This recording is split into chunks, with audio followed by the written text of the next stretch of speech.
দারোগা বাবু, আমার স্বামী কিডন্যাপ হয়ে গেছে। কখন কিডন্যাপ হয়েছে? এই তো 7 ঘন্টা খানিক আগে। আমি রাস্তা থেকে আসার সময় কিছু ঘন্টা সে উঠে নিল। তাদেরকে কি চিনতে পেরেছিস? না, মুখোশ পরা ছিল। তাহলে আর কি, একটা ডায়েরি করে যা, আমরা তদন্ত করে নেব। দারোগা বাবু, কালকে থেকে আমার ছেলে খুঁজে পাচ্ছি না। বয়স কত আপনার ছেলের? 22-23 হবে। তাহলে দেনকা কোনো বন্ধুর বাড়িতে আছে। সব জায়গায় খুঁজেছি, কোথাও পেয়ে নেই। মনে হয় কেউ কিডন্যাপ করেছে। কিছু একটা করুন চাই। দারোগা বাবু, আমার ছেলে কিডন্যাপ হয়ে গেছে। তা একদিনে এত কিডন্যাপ, এটা কিভাবে সম্ভব? রাহুল বাবু। জি স্যার। সোনার গ্রামে কে ডিউটিতে ছিল বলেন তো? রফিক ছিল স্যার। ওনাকে ইমিডিয়েটলি আমার সাথে দেখা করতে বলো। আপনারা ওখানে একটা এফআইআর করুন, আমি বিষয়টা দেখছি।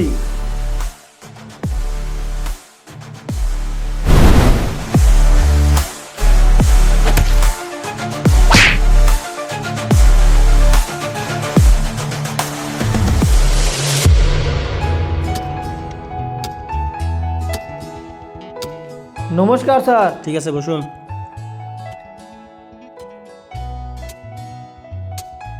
হ্যাঁ বলুন স্যার। কি আর বলবো, সে একই কথা। আমাদের সোনার গ্রাম থেকে আরেকজন মানুষ কিডন্যাপ হয়ে গেল। আপনারা কি করছেন? আপনারা ভালো করে ডিউটি করছেন না যে? কি করব, গ্রামে এত কিডন্যাপ হচ্ছে, কিডন্যাপের ভয়ে মানুষ বাইরে বেড়াচ্ছে না। কিছু একটা তো করেন। এভাবে যদি চলতে থাকে, সামনে ইলেকশন আছে, গ্রামের মানুষের কাছে আমি মুখই দেখাইতে পারবো না। সবই তো বুঝতে পারলাম স্যার, আমরাও তো কম চেষ্টা করছি না।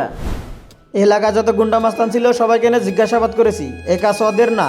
আমার মনে হয় এটা বাইরের লোকের কাজ। আপনি ঠিকই বলেছেন স্যার। একটা কথা বুঝতে পেরেছেন স্যার, যতগুলো কিডন্যাপ হয়েছে সবাই নেশা করে। এই নেশার সাথে কিডন্যাপের কি সম্পর্ক? যাও দুটা চা নিয়ে এসো। আপনি কোনো চিন্তা করেন না এমএলএ স্যার, উপর মহল থেকে সিআইডির ব্যবস্থা করেছে, কালকের মধ্যেই ব্যবস্থা হয়ে যাবে। ঠিক আছে, যা করবেন জলদি করুন। নমস্কার।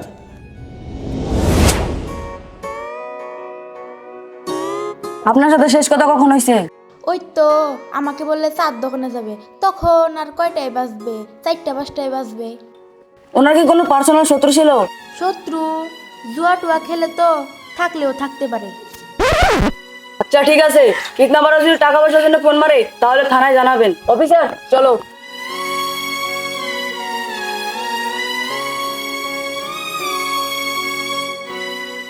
কিছু বুঝতে পেরেছেন স্যার? কি? মেয়েটা কিভাবে সেজে আছে দেখছেন স্যার?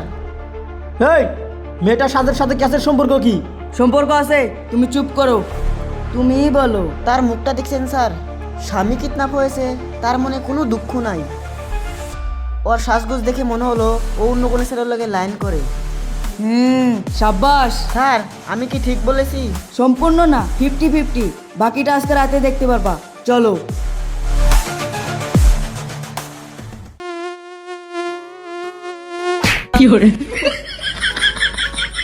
কিসের নিকে যে তো ফালতু ফালতু কষ্ট করছেন?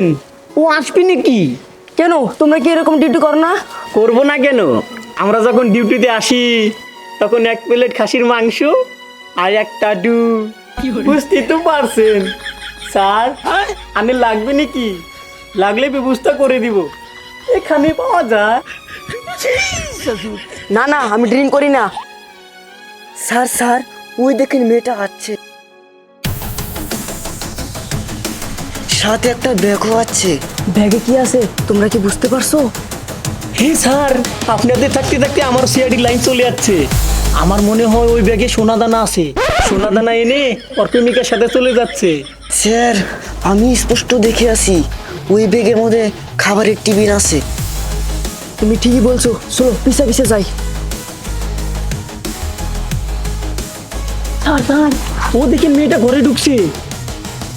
স্যার স্যার ওই দেখেন আরেকটা মেয়ে ঘরে ঢুকছে। হ্যাঁ হ্যাঁ, তুমি ঠিকই বলেছো, চলো পিছা করি।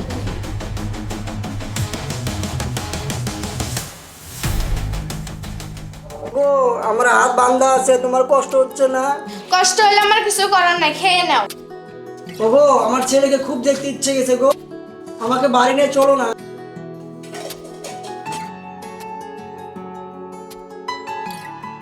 ওগো আমার ভুল হয়েছে, প্লিজ আমাকে ক্ষমা করে দাও।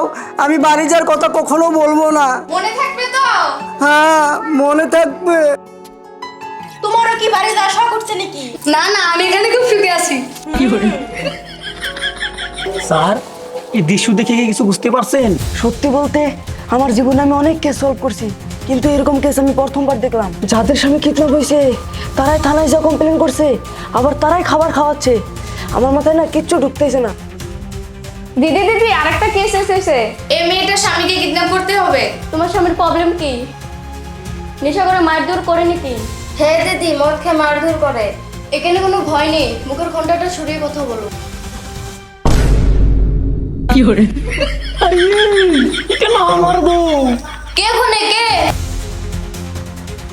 এখান থেকে এক পাও কে নড়বে না, নড়লে গুলি মারি দেবো।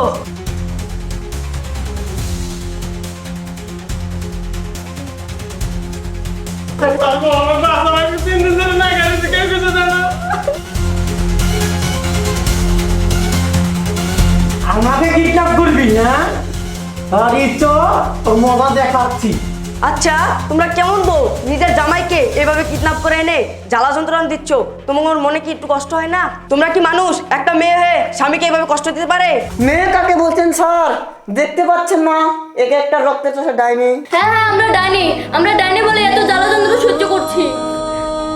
এ খুশি, এখানে আসো। দেখুন স্যার, এই মেয়ের হাতটা।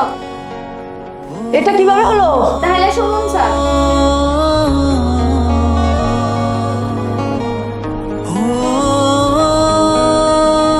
বছরের দিনে আজকে মদ খেয়েছো।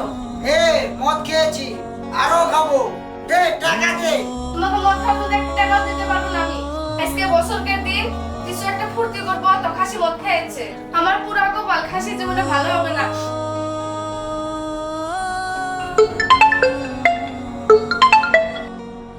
হ্যালো, তোরা আসুন রেডি কর। আজকে তোর ভাই কিভাবে তোদের মার। তোরা টেনশন করিস না, আমি যাচ্ছি। এই 1000 টাকা দে। আমি 1000 টাকা কোথায় পাবো? টাকা নাই, তোর আংটি দুটো দে। না আমি দেবো না, আমি দেবো না, এটা তো আমার মা দিয়েছে। দে বলছি। না না, এটা দেবো না, এটা আমার মা দিয়েছে। শোনা বলছে।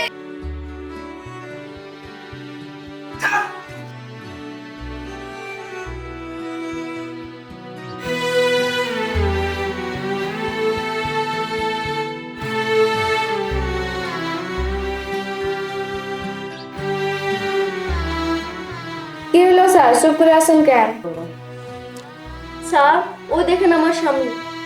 আজ থেকে 10 দিন আগে একটা মদের কারণে আমাকে বিক্রি করে দিতে চেয়েছিল। স্যার, 10 টাকা চুরি করলে শাস্তি পাওয়া যায়, নারীর উপরে অত্যাচার করলে শাস্তি পাওয়া যায় না কেন? স্যার, আমার স্বামী মদ খাওয়ার জন্য অনেক কবিরাজের বগলে গেছি, কিন্তু সে ঠিক হয় নাই। শেষমেশ আমরা এই পথ ধরছি।